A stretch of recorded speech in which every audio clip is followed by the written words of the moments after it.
friends. It's your friendly neighborhood feminist lawyer coming with Negotiations Part 2.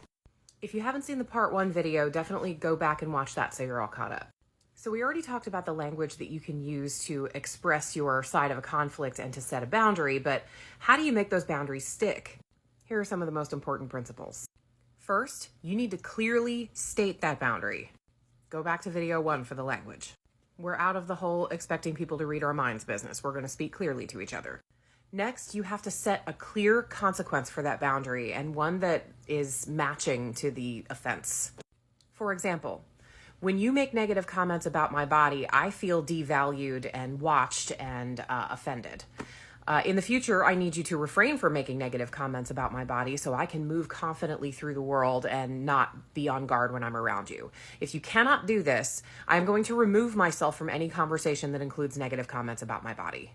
And the last principle is so important. You must hold the boundary. Do not drop that boundary once. Hold it every time. No grace, no quarter. Do not drop that boundary. Because if you do drop that boundary, even once, you're actually encouraging the behavior that you're trying to discourage. Now, I got some homework for you. There's a study called Intermittent Reinforcement by Continuous Response by Ryder and Kamatani. You can just read the abstract. But the point of this study was that they put 6 rats in confinement, and what they did is they had a little pedal for the rats to push, and at intermittent times, not steady times, they would be given treats, reinforcement for pressing the pedal.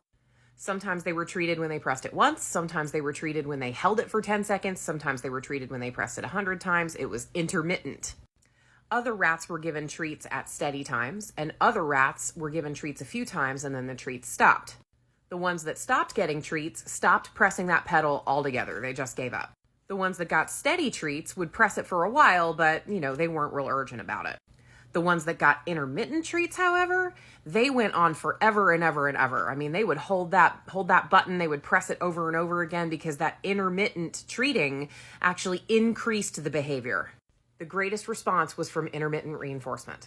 So if you say, I'm going to walk away when you make negative comments about my body, and then you stand there and take negative comments about your body, you're actually telling them that if you push hard enough, I'll drop my boundaries, and that rewards their behavior. And that's going to make it more frequent, more so than if you didn't set the boundary at all. So clearly state those boundaries using the language in the last video.